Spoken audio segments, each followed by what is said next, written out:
Hey guys, I'm Dimension Jumper, and today I'll be doing my top 5 favourite echoes from Echoes of Wisdom. Now, with The Legend of Zelda Echoes of Wisdom, it's very different when it comes to how it's portrayed when it comes to the other Zelda games, because that relies more on using the different echoes and stuff that you acquire for different scenarios, so the combat, the puzzles, the exploration. Whereas with games like Skyward Sword, Ocarina of Time, Majora's Mask, and Twilight Princess, you use the various items that you've collected throughout the various dungeons to help you access more parts of the world, and that helps you with more exploration. But with Echoes of Wisdom, you can collect a variety of echoes to use for puzzles, for exploration, and pretty much just helping to break the game, but in a fun way. Kind of like how with like games like Mario Odyssey, you can use glitches and stuff. I think back in the early days when that game first released to like help break the game and stuff like that. And you can still kind of break the games in some parts of Mario Odyssey, like when it comes to some of the moons, like in New Donk City with the jump rope one. Um, and yeah, this is just me talking about some of my favorite echoes in Echoes of Wisdom. So for number 5 is the bed's variants. Now, the bed and its variants, it's a pretty standard uh, echo, I guess. Its main purpose is that it helps you heal your hearts, because you can sleep there for a bit, and then all of your hearts will regenerate.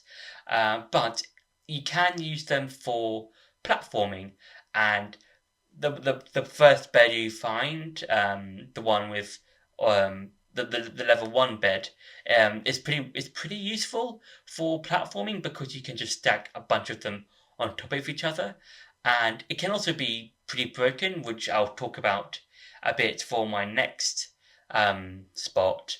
But I do think the bed is quite useful for getting around certain areas, especially in the still world, because there will be parts in the still world where you won't be able to get across certain areas. There are, but I feel like the bed can come in handy sometimes if you want to use the bed. So yeah. For number 4 is the Tornado Echo. Now this one is pretty useful because it can help you with getting to switches and stuff like that, or hitting switches. But it's also, I've found out like a while ago, I think I think it was like a day or two after Echoes of Wisdom had been released, that someone had combined this with the bed, or the level 1 Echo bed, and they had managed to get up to or partway through the top of Elden Volcano. And I tried for myself, and it's so broken with that combination. And I feel like I think that's one of the reasons why I do like the Tornado Echo, because you can combine it with the bed one, and can just ride it to various ledges and stuff. Because if I hadn't seen that video, I'll try and put a screenshot of it, and also leave the link to it in the original, or to that in the description below, so you can see for yourselves.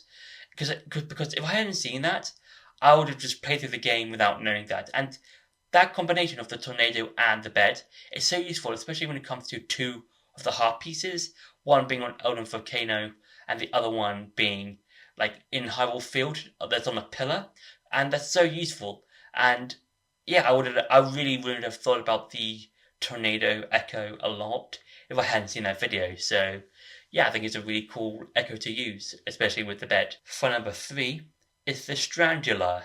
Now this echo, I would say, is pretty useful if you want to get across gaps, because this one works as basically it can create its own webs, and if you're on a ceiling, or if you're in a place that has a ceiling, it can create a web to help you swing across and stuff like that. And yeah, this one I used a lot. I think for me personally, it's really useful if you want to get across certain objects, especially like, for example, in one of the early dungeons, you're in this there's like a pool of water, and there's a chest on the other side. So what I did was just basically just use the Strangula ability to get across it, and yeah, I think it's very useful in a lot of scenarios, and especially even when it gets to like specific chests in some of the dungeons. So yeah, for number two is the trampoline. Now, this is kind of similar to the bed in that it's a pretty standard echo. It's alright. It only has a few functions here and there, but I feel like personally this is probably one of my better ones that I've used because and as well as one of my favorites because you can stack them up on top of each other, and then you can like use one of them to hop onto the others, and the other ones are stacked. It doesn't increase the height if you do stack them upon each other, but I feel like it's very useful to me because it has helped me get up to certain parts of the still world or to edges or stuff like that. And yeah, I think it's really cool to just to use it every now and again to help with puzzles and stuff like that. So yeah, there's nothing really else to say about the trampoline echo. I think it's just, in my opinion, very useful to use every now and again. So yeah. And for number one is the ball and chain echo. Now this is an enemy variant similar to the Strangula, and it's basically just a guy in an armor with a ball and chain. And I feel like there's probably a probably really useful echo in my opinion because it can really help with sort of crowd control in a sort of way. And I feel like the dark nuts as well kind of help with crowd control sometimes, but I feel like the ball and chain echo can really help with crowd control because it can because of its ability because it can throw a massive ball and chain in any direction. It pretty much help with ranged and long ranged enemies, and as well as enemies like keys and any other flying enemies.